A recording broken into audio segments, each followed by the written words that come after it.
30 years to plan them. Okay?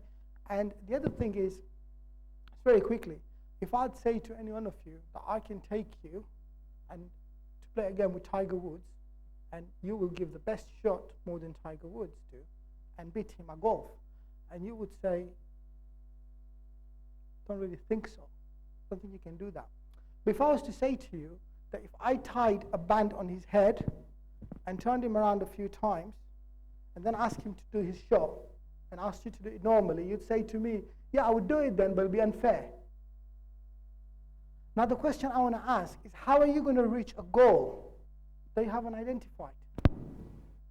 If you don't know where you're going to be in 10, 20 years' time, how are you going to get there if you don't know, if you haven't even decided it? And when people get asked, people know what they're doing tomorrow, they're going to work, people know what they're doing next month. Very few people know what they're doing next year, very few people know what they're doing in 3 years' time, very few people know what they're doing in 5 years' time, hardly any people know what they're doing in 10 years' time. It's very, very important to plan your life, because when you plan your life 10 years, 20 years, the whole thing in front of you changes. You can now visualize with very, very different thinking, thought consciousness.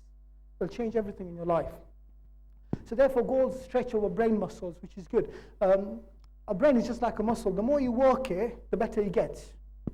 Okay? So if you're thinking, now, just to give an example, that I'm planning to be college president in 10 years' time. So I've started going to meetings now, so that people know me. Alhamdulillah, I'm a trustee now, so I know I've got to do an action plan over the next 5 years of how I can sort of squeeze myself in so I can be voted for election in 10 years' time. What are the changes I'm going to do then? I've started writing them down now. I thought they're so nice, I couldn't wait. I emailed them to the president of college, and I got a really favorable reply. But all of these things, I'm not saying to impress you. I'm saying to impress upon you that you could do, be, or have anything you want. You don't have to work until you're dead. You can achieve many things. Only 5% of people retire financially independent, where they don't have to worry about the pension, they don't have to worry about anything. Those 5% had goals in life. They knew they wanted to retire at a certain age and go and lie down on the beach, or go and do charity work, or do this, that, and the other. In that 5%, a few were like lottery winners, or people that good fortune come around all of a sudden, okay? And very few of that was goals. But it's amazing the power of goals can have on your brain. Goals inspire us. They'll give you a motive in life, which is good for your brain again. Goals raise our self-esteem. We feel better, we feel good, we feel a purpose in life. You got a goal to take your children to private education, you want to educate them certain ways, you want to visit 20 countries, so you're going to Malaysia next year, you're going to Kabbalah the year after, you're going to go Switzerland the year after. Just think of random things that are going to make you feel good, give purpose to your life, and change everything. Then you wouldn't be upset over little nitty-gritty things, because you're looking at big picture. You're looking far, far ahead in your life. And that will change the prospect of your friends and families. Because when they will be looking at something petty and small, you will say to them, look ahead of it. And things like we talked about exercise, sleep, and everything else. See, if you're looking 10 years ahead, everything of that will correct itself. It'll naturally fall in place, kind of thing. So having goals fixes all that we talked about, the negatives and the positives. They give us confidence, you feel good. Goals make us happy. Part of this, I say, is going to make you feel happy and successful. Give us a purpose in life, keep us motivated. Goals make us super successful. You can go, be, and achieve, do anything you want in your life. See, Brian Tracy says, success is not an accident, and neither is failure. People who have businesses don't wake up today and they've got business. They saved for it. They researched it. They did a deposit for it. They bought it. They worked some hard on it. They probably bought 3 businesses that were in failure. They lost all their money. They saved up again. Some people become successful the 17th time, 18th time. And it's just an example of a guy who invented the bulb. He failed for nearly 10,000 times. And when he was asked, he failed, he said, no, I didn't fail. I found 9,999 ways that don't work. Okay? He finally invented the bulb. Now today, this bulb has evolved. But he was the start, wasn't he? So you got to look at that picture. If he had looked, his lab burned down twice. He called his wife. very excitedly, look, you'll never see a fire like that again. It was very interesting to see such a great inventor and the attitude they had towards innovation and success. In between goals is a thing called life that has to be lived and enjoyed. And just very quickly, I'd say, like the goal of Imam Hussein when he left Medina was to save his nana's religion in Karbala. Nothing stopped him. When Shumar cut his sword, he was laughing, giving them du'as. He was smiling. There was light coming out of his head. Did anything stop him? What was his goal in life?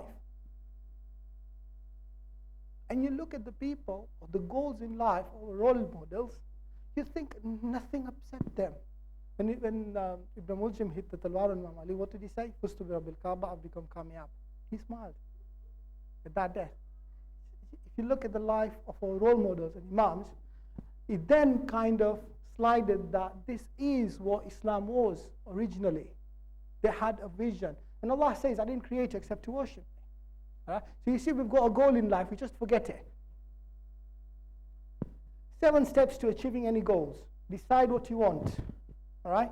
And then write it down. See, if it's in your head, it's just no good. And it took a while for me to understand that.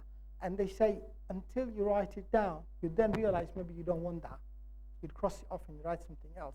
If you write down everything that you want in your life, you make a list of 50 things, you will then do action of those things. You'll then do a benefits of those things. You'll then get an idea on how to go and achieve those things. And that will naturally fix everything in your brain. Now what you're doing is, the beautiful thing is, how we say that you only use 20, 30% of your brain? That process can hit a 60, 70% of using your brain. Every function, let's say you made a goal to have a mansion where you can retire, $1 million house. And you say the benefit is going to be the family is going to come here, they're going to be united together, and you're building that purpose. It's your vision, you've seen a land, and you know where the sitting room is going to be, where the living room is going to be. You're thinking the finances are going to come and function that house. You're thinking of it. You are using your brain at an optimum capacity of up to 70%. Because your brain now, inside its head, is thinking far many things on how to help you achieve your goals. You can have a goal. A lady had a goal at the age of 40, nurse, to become a doctor. She qualified as a doctor at the age of 52. When she learned she could do it. People at the age of 40 went and did the Hafiz of Quran by a few years' time because they had the goal. It's very, very important to identify a goal in life and to go towards that goal. The other thing is on writing it down. The other thing that I used that was really good for me was Brian Tracy said, you take a notebook, of a flip side notebook, write the date and write it every morning. Write your goals down every morning. You are putting it into your subconscious mind, and that it naturally engraves it. If your goal was to lose 2 stones, arguments, that's something simple. You write it down every day. If 20 days down the line, you still haven't started your exercise, you're going to think, I'm a bloody idiot, might as well start it now. So it's going to drive you, it's going to put that power in you. And somebody was, he said that somewhere, and 5 years later, somebody stood up and he said, one of my goals was to be a millionaire. And today I can say to you that I'm worth $500,000. So he's on his way there in 5 years' time, but it wouldn't have happened because he was writing every day. He thought, maybe what business I can do, what career I can do, what skill can I add, what job can I get. And he moved. So every day his brain was thinking. You're sleeping.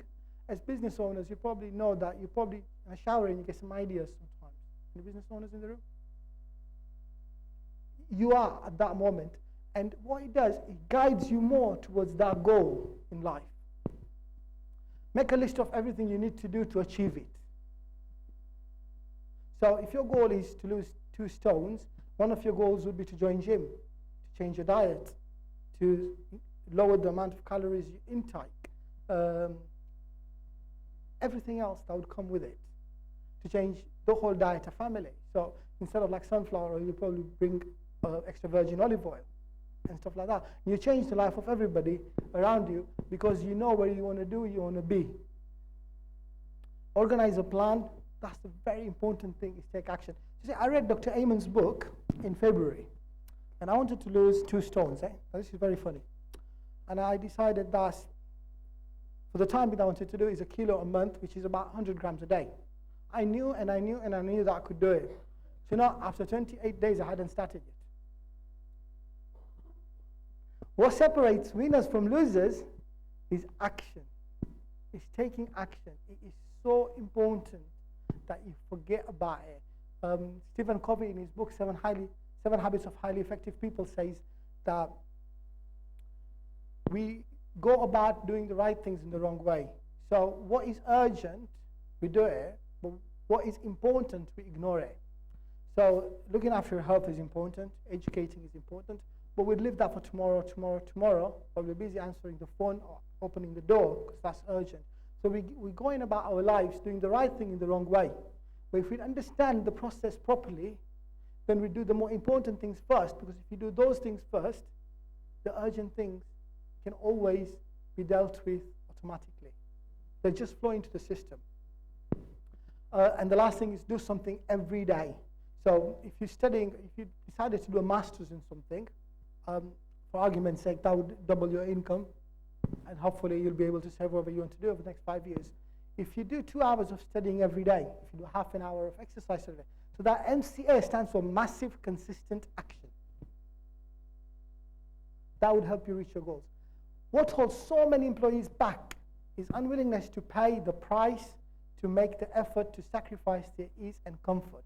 If you be tough on yourself, the life would be easier later. If you do what you need to do, you'll be able to do what you want to do. It's that discipline again. Positive thinking. Another very, very important side of things. Makes you happier, healthier, and successful. There's a book by Dr. Vincent Peale, The Power of Positive Thinking, that I highly recommend everybody to read it. It teaches you how to look prosperous to everything in your life. Positive thinking helps your brain improve, helps the performance of your brain, helps your surroundings, and helps you be happy and successful. And all those things fall into this. We become what we think about all the time. If you think about misery and trouble and sadness and poverty all the time, then you become that. Happy people expect to be happy. So I wake up in the morning and just decide, today I'm going to be happy, and it's going to be a brilliant day. There's a book, Happy for No Reason. Nice one to read it as well, especially if somebody's too in the mood now, and often buy him that book for his birthday, because it's a moment of here and now. Gratitude. Every morning, mention 3 things that you're happy for in life. Alhamdulillah, I woke up today, my legs are working. No reason. I woke up today, the weather's good. Think of 3 things to give gratitude. Gratitude produces certain good factor chemicals in your brain, makes your brain for performance good, improves the health of your brain. You feel happy. So, being gratitude. Some people write down their achievements in life. That helps them a lot as well. Now, very quickly, there's a study at the University of Stanford. They studied people from the middle ages of 30 all the way to 90. And what they decided is, those people who say, there's people that say, I don't feel well, I'm not well. They know well most of the times, and they think they know well, and they know well. And those people who think they're happy and they're fine. Those who say, I'm not well, I've got a problem, I've got a headache, I've got this, I've got that. They go see the doctor once a month, they try and not miss that, and everything else. They died quicker. All of them were gone by 60. The early ones knocked off at 40. The research said those people who said they were happy, they lived up to 90. See, your brain works differently. And I practice this one morning. If I wake up in the morning and if I sneeze 6 times, that's cold for 2 days. And I know that. I used to tell myself that's cold, and I used to get it. And I read that, and I thought I'm going to try this. So I woke up one morning when I sneezed a few times. I said, I don't have cold, I don't have cold. I literally talked myself out of it. Alhamdulillah, I never had that cold. Honestly, I can honestly tell you, you can tell your brain. Now, there's an interesting thing that there's a different research that was done on a knee operation, okay, in America. Jack Canfield mentions that in his book, Success Principles. So when you had a certain type of knee problem, you used to go through a particular knee operation, and it's 100% success rate. So after you've had the operation, your knee is fine. What they did was they signed up patients who would agree to go medical trial as part of their knee surgery, and 3 patients signed up. So what they did was when the 10 people came around, when the next batch of knee operations came through the hospital, what they did was those 3 people, they put them on anesthetic as normal. However, they didn't operate on them. They just cut the skin, and then just did the stitches back on again. So as far as the patient's concerned, he's been operated on. They have signed that they're going to be on a medical research. The 7 were treated normally and done the surgery operation, the surgery operation on it. They were all called back after 3 months. All 10 reported the same, that my knee is fine. 6 months later, those 3 were called in again. The 7 were left because they knew it was fine. They operated, they said, yeah, no, it's fine. Exactly the same, it's fine, perfect. They were called again a year later because obviously they knew what they'd done, and these people were on research, and they knew they signed up for that. It's fine. They decided the brain expected the knee to be good. I've appointed something very heavy here. It's a thought-provoking thing that I've just mentioned. They weren't operated on. The brain expected it because they went through an anesthetic. They saw the strip, they saw the stitches, and they expected it. So, ties in with everything. If you tell your brain you're going to be happy, you're going to be happy. If you tell your brain you're feeling good, you'll feel good. If you tell your brain you know, then unfortunately you know, because for some reason it listens to you. It's funny, but hard to understand. But then again, I don't want to understand it because Allah created it. It's a very complicated organ to understand it. Helping others is true happiness, and giving gives true pleasure. Giving starts the process of receiving. It was processed that when somebody gave to a child who hadn't had it for a few days in a poverty country, he felt really good, and that was the point there, that generosity helps you on positive thinking. So think about others and be charitable. It's good for you and for your brain because you're doing a positive impact to the community, to the less fortunate. I like this one. Look for opportunity in every difficulty. Don't be a pessimist, somebody who's looking for problems in every opportunity. So it's like how migrant workers, when they come from Afghanistan, Pakistan, Africa, they look at a job and they see £5 an hour and they think, this is like 3 days' wages in my country. They take that job and make an opportunity out of it. The local looks at that and says, big deal, I'd rather go on a dole. So look at things very differently, how they perceive things differently. Use positive language everywhere. It's very, very important. Don't call it an alarm clock. It's actually an opportunity clock in the morning. All right? See, we call them traffic lights or red lights. All right? What happens when traffic lights don't work?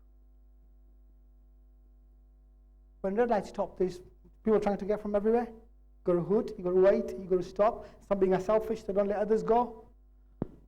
They're go lights. They're not traffic lights, but we're living in a negative world. All right? So a bread has got 2 ends, how people see it. See, I look at every bread with the 2 beginnings. So change your thinking around it, and your life will revolutionize on the other side of the extreme things of positive brain impact. And as I mentioned earlier, when somebody's funny looking, just be constipation. Don't take it too hard. Just have a laugh about it. Very quickly recap in 5-10 minutes, the power of words. Positive thinking leads to positive outcome. Failure is a stepping stone to success. I want to reiterate on that. Basically, just what I said earlier on, that you think something is going to be successful, you'll be successful. It's been tasted with silly things like some people say, I'll find a parking slot, and they find it. And for somebody who's been really negative and waiting, today is going to be a bad day, guess what's going to happen? You won't be disappointed, it will be a bad day. Help yourself by helping others. When you help everybody else get what they want, you naturally get what you want. Determination, initiativeness, and persistence. Yeah, things sometimes don't go well. I want to be realistic as well. Sometimes they don't happen how we plan. But success is keep on trying and trying and trying and trying. Change it. What doesn't work, keep on changing it. You know, people had to change many times until they got something working. If you believe you can, then you can. Sir Henry Ford was a hard job to invent the car engine, but he revolutionized thing. The Wright brothers, when they took the first flight, they fell off, didn't they? They revolutionized the world transport today of airplanes because of the effort they did in it. The power of words. A tribe in Indiana never had stutters. You know, when you can't speak properly, you stutter. There's a tribe, when people went to do research, why they never had stutters is they didn't have the word stutters in the dictionary, in the language. So I banned the word depression in my house, and alhamdulillah, I don't have it. I just say nobody's going to ever be depressed in my house, ever. So I've banned certain languages to be used in the house. And you know what? I don't have that problem. So eliminate things that you don't want from the word, and that would prove it. The power of words. Criminals in Ghana, if you were born in Ghana on a Wednesday, your middle name would be Akoko. Okay? If you're born in Ghana on a Tuesday, your middle name would be Akosia. Akosi means kind, kind-hearted, spiritual, helpful. The guy that I met by Zig Ziglar says that coincidentally, he was born on Tuesday. Coincidentally, he was a priest. See some rhythm there? And in Ghana, 50% of prisoners are born on Wednesday. Akoko means criminal, evil, bad. The power of words. Anthony Robbins says the words we use shape our future. And I'll tell you something very interesting about scholarship and jail. A guy got scholarship and went and graduated and did very well. And he was talking one day to his side, and his friend asked him, how did you get that success? And he said that my dad always used to tell me, son, you keep on studying like that, you're going to get a scholarship one day. You keep on studying like that, you're going to pass one day. You keep on studying like that, you'll be the first in your class. You keep on doing that, you'll get A's in stuff. And he goes, I'm exactly what my dad told me. There was a guy on a parole next to him said, my dad always used to tell me, son, you keep on doing that, you're going to prison one day. See, if a child is crying, and you say to him, you wimp, you keep on crying, just keep on crying. See, some kids become naughty because we tell them, you're naughty, you're naughty, you're naughty. We engrave it in their head. So change the language with the kids, with the friends, and you'll change the outlook. That is how important it is. And discuss that. The other thing I wanted to mention was a specialist school in America had all of a sudden a massive change in the results where, you know, when kids were really naughty and stubborn, they used to go into special needs school. We only have 4 kids per teacher and 2 kids per teacher. They're that bad. And the school was 125. And after 10 years, a new principal went in. And the school turned around. But what happened is every time they were getting students out of that school and going into like high-performing school, and they were really good kids. And they saw all of a sudden, where we sent naughty boys there, now they're coming back really smart. What happened? See, the previous principal used to tell those boys, you are in a risk of going to jail. He used to tell them, you're in a risk of graduating. You're in a risk of being professional. It's the same thing. They were in a risk of either way, because they were in that school. If they studied, they would have been a risk of graduating. And he said, I changed, just change that, and they like that better. So I got them out of here and put them back into the mainstream and changed. So it's so important that the language that we use. What else helps your brain? Social connections. Meeting new people, taking vitamin supplements, fish oil, omega-3, turmeric, many other things. If you buy his book, he loads of things in there. Visualize new habits, sleep skinny, tapping into your subconscious mind. I'm rushing because of time. If you tap into, if you sleep every night and just before you close your eyes, if you visualize yourself 2 stones lighter, you'd lose your weight in a few months. It's surprising, isn't it? It didn't sound right, but what will happen is, as you'll visualize yourself, the next morning you'll wake up, instead of Jordan cereals, you might go for a Vitamix. Because what you've done is you tapped into your subconscious mind. And some people have achieved massive success by tapping into subconscious mind. It's a topic on its own. I had a slide on itself, but I deleted it because it's the time. Gratitude. Always think about your victories and good times. Every time something happens that sets you back, think about the victories. You've graduated, you got a degree, read it. It'll make you feel happy, writing your victories down. There's so much, you can read the book and go on to Google and everything else. Just to remind you guys, okay? We'll be closing down in a second. You don't want a brain like that. I'll put this slide again just to remind you, all right? Small, silly, little wrong habits, thinking negative, thinking, that spoke me like that, he told me like that, expecting bad things to happen, having too much fatty foods, not looking after your diet, not exercising. You will have a brain like that, and your life will be like that. This is what you want to target. Aim for that. It's not a hard one. Just what I've done today is It's such a big book to read, and it's such a hard book and complicated to understand. So many of these words are out of reach. Well, I would say I've just scratched the surface. I would recommend to go and buy it and put it into your life. Study more and research into it. All we've done is I've just provoked your thought, conscience, for your brain. I've done nothing than thought provoked you. That you go and do some more research, do a plan, spend an hour a day, an hour a week, and find out what you can do and where you can start. If it's an apple a day, it's an apple a day. It's the beginning. Remember we said you don't have to be great to start, you've got to be start to be great. Commit to a lifetime learning. It'll change your life. You get sawab all the way through to your grave. It'll help you in Jannat as well, because it's really important. Practice, practice, and take action. As it separates the winners from the losers. Teach friends, family members, you learn more. See, I'm really glad I came today. I wanted to hear it again. Okay? So you teach, you learn again. And when you pass this information to your kids, when they do well, instead of buying them cookies, think of a different treat. Take him for a ride down a park or something like that, which is going to be more benefit for them. And we somebody, you be good, I'll just give you chocolates and give you ice cream. We're bloody spoiling our own kids without realizing about it. I used to buy sweets as well without realizing. That has changed me, that I can give them a better treat than just getting them sweets. Rather than taking them up, I'm actually taking them down. Make 5-10-year plans. Visualize your life, where you want to be. Take 100% responsibility. You cannot make excuses and have a smart life as well. See, you can't do both. And I think on next slide I'll discuss here a few things just very quickly. Happiness, I'll skip that one. Just a quick thing. Few errors in judgment repeated for 6 years is disaster. See that? Keep on eating junk food and fizzy drinks. A few errors in judgment repeated for 6 years is disaster. Success is a few disciplines practiced daily. That's all it is. It's so easy. But guess what? It's easy not to do. All right? Excuses. Come up with excuses now, very quickly as we finish up. I can't eat healthy, I travel often. The answer is you only need a little planning. Take some, forethought, lunchbox. I work hard. Is it worth paying the price of losing your brain? That, I work hard, I'm going to live on junk food? My whole family is fat. It's in my genes. I'm telling you, people come up with excuses of all sorts. You can be the start. My family won't cooperate. I ask you a question. If they steal or do cocaine, will you join them?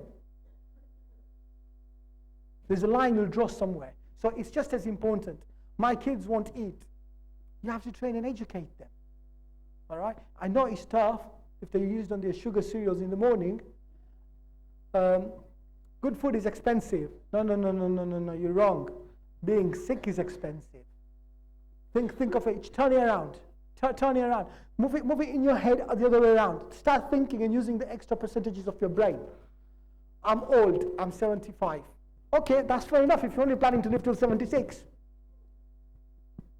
If you're living till 96, you don't want to be a liability on your family. You want to be an asset where they can come and tap into your experience. If you've got that really good brain, you can tell them, son, do that, son, don't do that.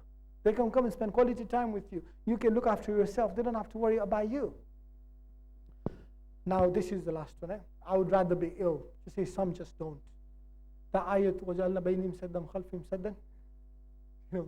Some people just won't. And I'll come across characters. You'd get some that you just give up on them. Where they say they've got a wall in front of them and a wall behind them.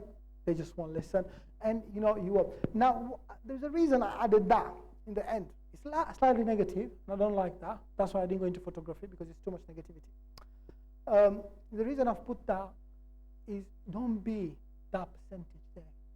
Don't get consumed into that unconsciously, by default. You see, we just don't bother. And then we just don't.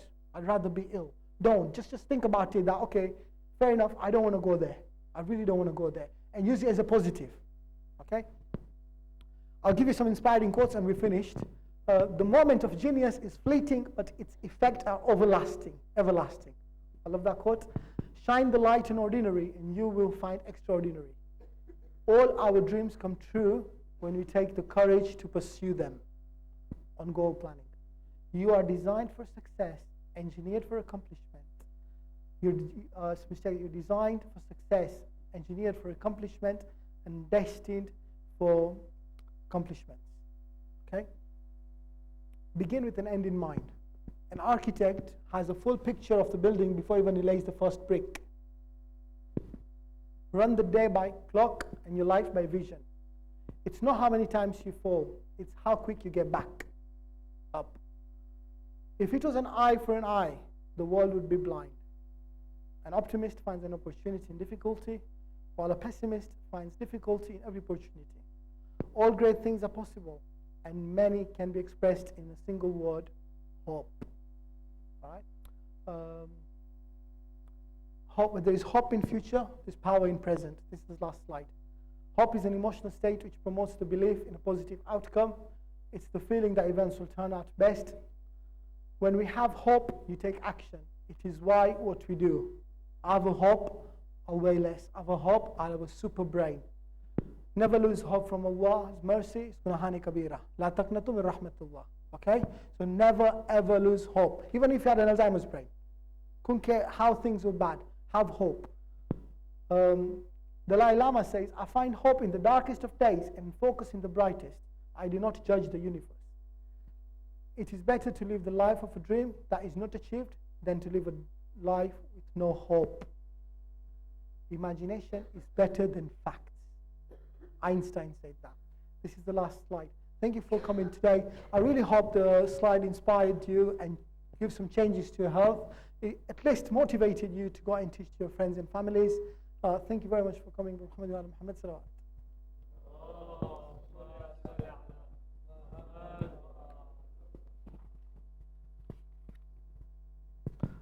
Have refreshments.